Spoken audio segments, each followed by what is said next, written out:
I felt like I was alone in life. It just showed me how powerful this thing can be and how brutally harsh I was on myself. At the end of the day, I think my biggest my biggest enemy really is myself. This journey of why will guide me probably closer to my truth. Remember that it's not motivation that's gonna get us to where we wanna be. It's the discipline to do things even when you don't feel like it. Highest Version Podcast.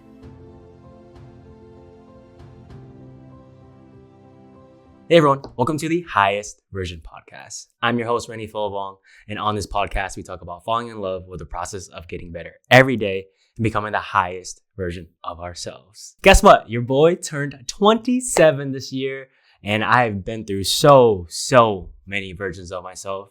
As you guys know, I'm always on this continuous journey to become the highest version of myself.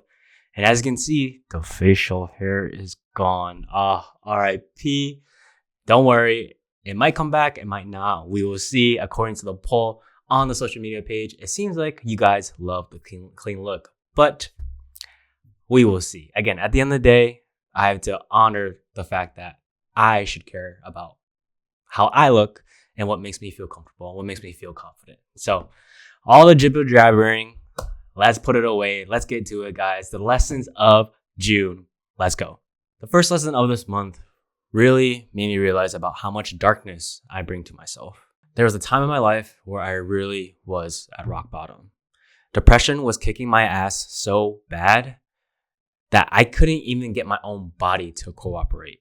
I wanted to get up for class or go to the gym or just get myself out of bed.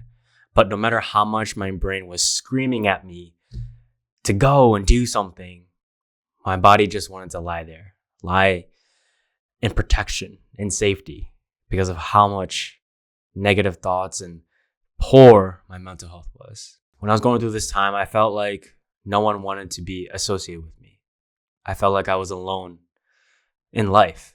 But I soon came to find out that that wasn't true. That really was just my own cognitive distortion altering my reality. Now, before we continue on with the story and the whole idea of this first lesson of June, I want to make sure we understand the definition of a cognitive distortion. So a cognitive distortion is a habitual and accurate thinking pattern that skews how we perceive reality, often leading to unnecessary stress, anxiety, and depression. So now that we have the definition of the cognitive distortion, basically this ideology or this kind of distortion that was happening in my brain was altering my reality. When I thought no one wanted to support me, I found out from a factual standpoint that that wasn't true. There was people that still loved me. My family loved me. There were friends that still supported me despite me looking at the thing that made me fall into my depression as a mistake versus those friends were just saying, hey, it's part of life. You're going to make those mistakes and that's okay. It doesn't make me think of you any less of being a really good person or think of you like the worst person in the world. But my cognitive distortion didn't allow for that to be true to me. Turning 27 this past month made me reflect on obviously the 27 years of life, all through like the major experiences, the major events. And I thought to myself, how could I even have felt like that wasn't loved, that nobody loves me? This showed me how powerful a cognitive distortion can be. And there's a whole plethora, a whole table or a whole list of these distortions that alter our reality. And the label of the cognitive distortion that I went through was called working in absolutes. Words like always, never. Basically, no room to allow compassion or just saying it's either one or the other thing. So for me, that's either being hated or being loved. And when I reflected on getting all these birthday messages, it just showed me how powerful this thing can be and how brutally harsh I was on myself. There was no one really punishing me but myself. And I think that's when the clouds really rolled in. I have to offer myself the same compassion and grace that I offer to others when they make a mistake or feel down about themselves. because I deserve that. And it took me a while to understand that. Not only did I take the time to understand that, but with all these birthday messages I received, I took the time to really feel them and accept them, even if it was as simple as happy birthday. Because at that time, years ago, I felt like no one wanted to send that message to me, or I wasn't worthy of those messages. And trust me, when I got those messages on my birthday, a part of me was like, oh, like they're just doing this as a nice thing. No, I took a step back and forced myself to say, hey, someone's taking time out of their day to wish you birth, basically a wish of your existence, and that you should be celebrated. I'm starting to unravel, maybe not even unravel, but change these behaviors of taking compliments or just taking this love, because at the end of the day, I truly deserve it. There's a time in my life where I didn't accept it, where I felt like I wasn't worthy of it. But turning 27, graduating therapy, going through all these experiences has shown me a path where it's possible for me to just actually give myself love, give myself credit, understand that I truly can be enough. It's weird because obviously when we think about 27, it's not like a big milestone like 21 or 30 or any of the 10s, but it showed me that, hey, there was a time where you actually really hated yourself, but now you feel the love. You understand to change the behaviors to allow yourself to feel that love. And I'm so damn proud of you for it. At the end of the day, I think my biggest my biggest enemy really is myself. Everyone else has their own problems, thinking about their problems, what they're going through, basically too busy to focus on judging or criticizing just you, or anyone for that matter. Remember, 99% of the time, the only one that is judging, criticizing, or thinking about your problems is you. Give yourself grace and compassion, because when shit hits the fan and you're not feeling the best that day, the worst thing you can absolutely do is kick yourself even when you're more down. Moving on to the next lesson, it's more of a question format. And the question that I asked myself the most this month? It was simply the question, why? Why do I react in this way when my ego is threatened? Or why do I need pressure to actually push myself to do something? Honestly, it made me think about maybe the Backstreet Boys were onto something, when they're saying, tell me why. Because honestly, that's a question that I've constantly been asking myself this past month. I think to expand on that, on the reason of why I'm asking the question why, is because I've genuinely gotten curious about the way that I act. And this could be from therapy, or maybe even why does this happen in the economy, or why does this happen in the government? There are so many avenues or so many doors that I can open to basically spark my curiosity on this whole question of why. But I think I'm really focused on why I do certain things, or just more of understanding that why my brain automatically has these sensations or reactions to certain situations in life. Like, does it come from a specific moment in my childhood? Does it come from a specific event that happened that may possibly traumatized me and I didn't even know? It truly has opened my eyes to understand more of myself and possibly change those behaviors of understanding or observing the way that I behave. For example, this is something that I did with my parents, like why they did certain things. And I think honestly, the golden question of the why from that is, why didn't I ever receive the words, I love you? My nephew has gotten those words more than I think I've ever gotten in my lifetime. And me and my brother are looking at each other like they are capable of actually saying those words. Like that's actually in their vocabulary. When I started to observe more of my parents' behaviors or reflect those moments back in my childhood, I understood that they were saying I love you or showed their love in different ways. Probably not in the way that I wanted to, but it was still there. And I just didn't see that growing up. Whether that was putting food on the table or cooking my favorite meal or, putting a roof over my head. Wow, I really sound like my dad right now. But it's true. Like spending time with me or going to my games, basketball games right after work or even before work or before the end of the day at work truly was their way of showing how they love and how they express their love to myself. But I couldn't see that because I was so focused on why those 3 words couldn't be expressed by them. The question of why was also powerful through my journey of therapy. I mean, my therapist would ask me, why do you feel like you're not enough? Or why do you feel so angry or upset when this certain thing happens? This allowed me to unpack and unravel so many events that happened in my life that I didn't even know had such an effect on me of making me sad or making me regret something or making me feel like I had to do certain things in order to be safe or feel protected. I started to observe myself more on a daily basis, understand behaviors of, oh shit, like this person said this to me or called me skinny or said I'm not smart. So that's why I put so much pressure on myself in the gym, or that's why I feel so hurt when those words are being attacked towards me. And that's why I either go silent or I get like my hands start to sweat or I start to get all choked up. I start to really observe a lot of these things once those why questions were being asked of me by my therapist. And the question of why did I feel like I wasn't enough honestly stumped me because I was like, yeah, why do I feel that way? Like I feel like I should feel that way, like I am enough, but I don't. Why? Why am I not allowing myself to feel that? And that took some time. It took a lot of, hey, dude, look past all this cognitive distortions, that term that we used earlier. Move past this way that you're thinking about yourself or what's altering your reality of where you feel like you're not worthy enough or you feel like you're hated. Like look past it and understand factually what objectively is happening in reality.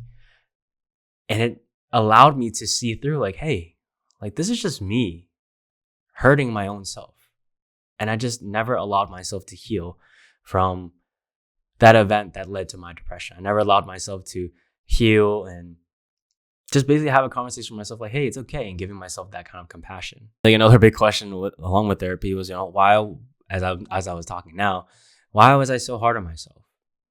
And I wanted to be successful in the eyes of my parents because of everything that they gave to basically build a life here, right? We as children of immigrant parents, like we want to do something or want to do our best to give back to them in the way and the ability that we can.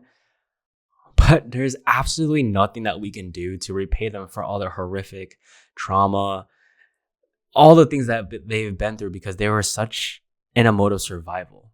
We are lucky enough to not be in that same mindset so that we can chase certain dreams or literally live a way better life than they could have. To add on to that, it was just really understanding that I was putting so much pressure on myself and that I was allowing that pressure to really take an impact on my health or value things that shouldn't have been as such a high priority over like my own health or time with friends or time with family. I had to understand that, hey, I need to release this pressure or else I'm either going to burn out or my self-worth is going to be at a really all-time low. Well, I mean, I'm still really working on perfectionist mindset and absolute mindset. We are on a journey, guys. We are on a journey continuously understand or answer these questions of why. But I've switched the, severity of those why questions from therapy of understanding why do I not feel like I am enough to, hey, why do I get offended easily to these certain words? Or, why do I have a hard time getting up in the morning? Finding these questions takes research, takes time, but these are the things that are really sparking my curiosity and allow my brain to want to continuously learn. Yes, I know I'm past the age of 25 and your frontal lobe develops, blah, blah, blah, blah, blah. I feel like no matter what age you're at, you still have the ability to learn and to grant yourself the ability of neuroplasticity of your brain. So, you know what? A curious mindset is a young mindset. And that's the thing that's going to help me enjoy life and discover so many avenues of life that I still have left to be uncovered in my own experiences. So, this journey of why will guide me probably closer to my truth. As someone that probably doesn't trust himself a lot in certain situations or is very indecisive, the question of why will allow me to get closer to a path of truth and just being more sure of myself every single day. I created a new notes in my notes app with all the questions of why. I'm going to knock down every single one of those to understand until I answer that certain why question. Now, obviously the list is going to grow. I'm not going to say, hey, just because a new why question pops up, I'll put it in my phone. It's not like I'm going to ignore it. But again, learning how to prioritize, because there are so many different things that are going on in our life on a day-to-day basis. I want to make sure that I intentionally tackle each why question by focusing on it at one at a time. I'm someone that can get easily pulled away from other certain tasks. So this is the mindset shift that I need to make myself understand that, hey, this is the why question that we're working on. Whatever free time you have, don't doom scroll, research the answer to that possible question, or journal to help yourself understand what resources you need to get to understand that why. Questions are truly the steering wheel of the mind. These questions can increase your self-awareness. And by increasing your self-awareness, you can lead to a path of trust within yourself, or a path that's more closer to your true identity. And most importantly, overall, just truth. Trust yourself and be truthful in those responses to your why or how questions, because that is what will lead you to a life that is more adhering to you, more truthful to you, or more speaks to you. Now, this is the last lesson of June, and this is something that will get you to where you want to be. Just when motivation runs out, discipline will take you home. As Michael Phelps said, if there's anyone that says that they like to get up every single day, do the same thing, and work on that same goal over and over again every single day, they would be lying to you. As 28-time Olympic medalist, I can trust on what he's saying. When I was on my journey, on my own fitness journey of going through the cutting phase, not every day when I woke up in the morning, and for context, I woke up at 5 a.m. to get myself to the gym in the morning. Not every day did I want to get myself out of bed. The soft, warm, cozy bed, especially in the winter. For those who live in New England or live in a wintry place, you know how hard it is to get out of a warm bed when it's so cold outside. But I still forced myself to get up because I always felt good afterwards. For some reason, I finally understood that if I don't work out in the morning or get my body moving in some sort of way in the morning, I start my day, or I'm at work all groggy, slow to pick up the pace on certain things.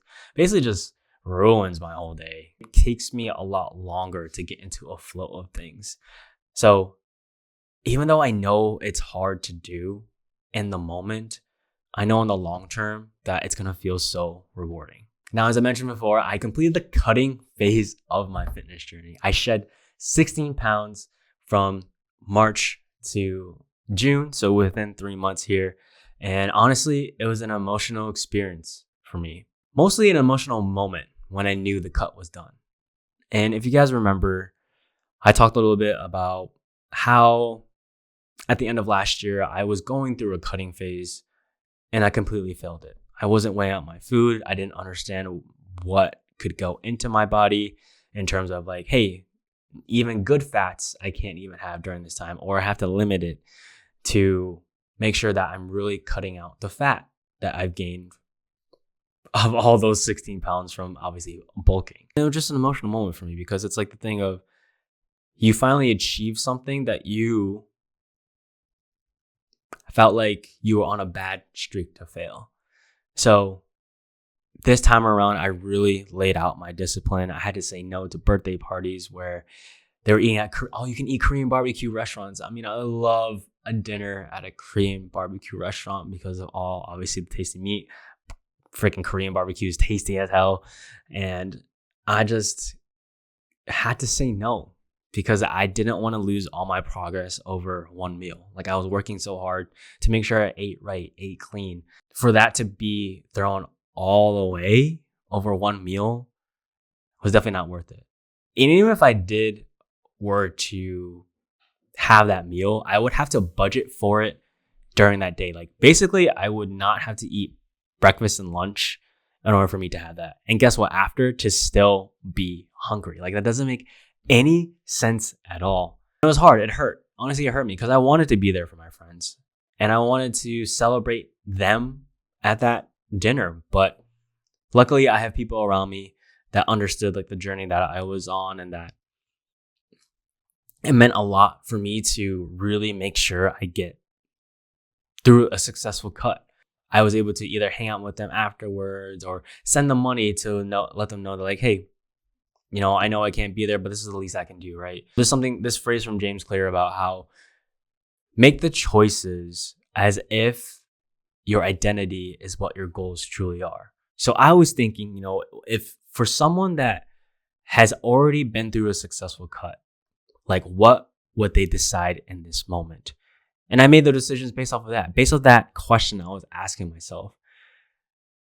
And that's what led me to my goals. That's what led me to accomplishing something big in my life, because it's something that I've never done before.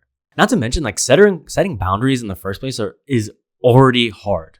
And the fact that I was able to do that for myself, for being a people pleaser, setting boundaries, like, I mean, come on. Like that is huge. So for me to be able to gain a lot of reward from this experience and using discipline instead of motivation to get towards my goals, again, it's such an emotional moment for me, guys. Like it just shows me how powerful I can be and how much, if I put my mind to something, how the capabilities that I can do to accomplish it. Remember that it's not motivation that's going to get us to where we want to be. It's the discipline to do things even when you don't feel like it. So those are the 3 lessons of this month. I hope you guys resonated with something. I hope you guys found inspiration or motivation to it. Let's get into the wins of June. And the first one, just like I said in my last lesson, was getting through a successful cut phase. Again, emotional moment for me. Show me the discipline that I'm capable of and what I'm able to do to get to my goals. Also, help me realize, Atomic Habits by James Clear. I need to reread that again, because getting to understand that if you have the mindset of making decisions by assuming the identity of what your goals are can really help in the moment. The second one is taking time to actually slow down. My life, I gotta say, is not slow. I'm constantly on the go. I'm, as you know, running my own brand with the highest version, making time for friends, making time for family. I'm always constantly on the go. And honestly, I never took the time for me to actually slow down. And I can't remember when or what I did when to slow down, but I remember taking a deep breath and just letting out all of this pressure out from my chest, out from my brain, because of how intense things were. I mean, again, it was a very, it was just a really busy month for me. For me to actually take the time to slow down shows a little inkling that I'm capable of understanding when I need to slow down. And that it is something that I need to do more often to be present in life, to take life more with gratuity. The next one of this month is getting into cinematic filming. I've done a little bit of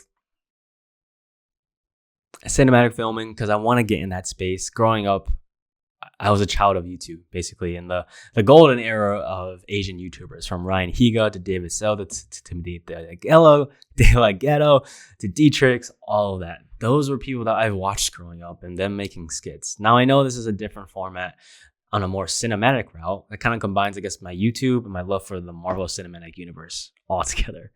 But just making cool shit, just making a cool way to document your life. As Nacho Libre once said, my life is like a movie, something like that. I don't know if that was a quote from Nacho Libre, but for some reason I associate with Jack Black for some reason.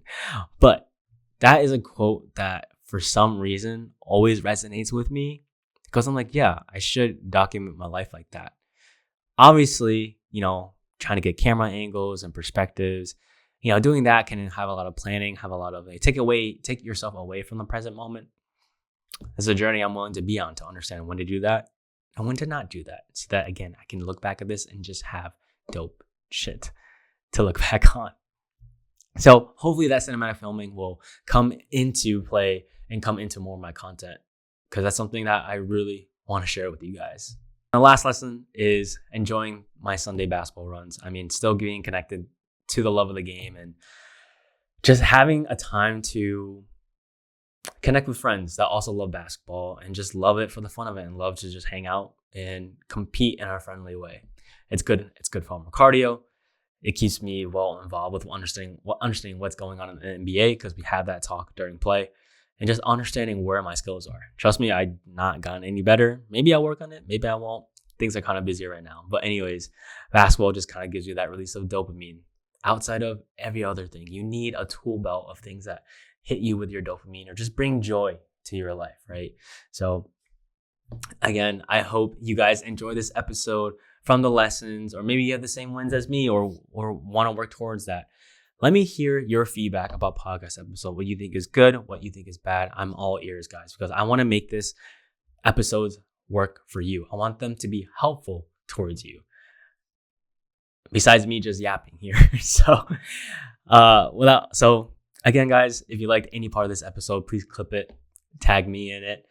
And as always, let's fall in love with the process of getting better every day and becoming the highest version of ourselves. I love y'all so much. Peace.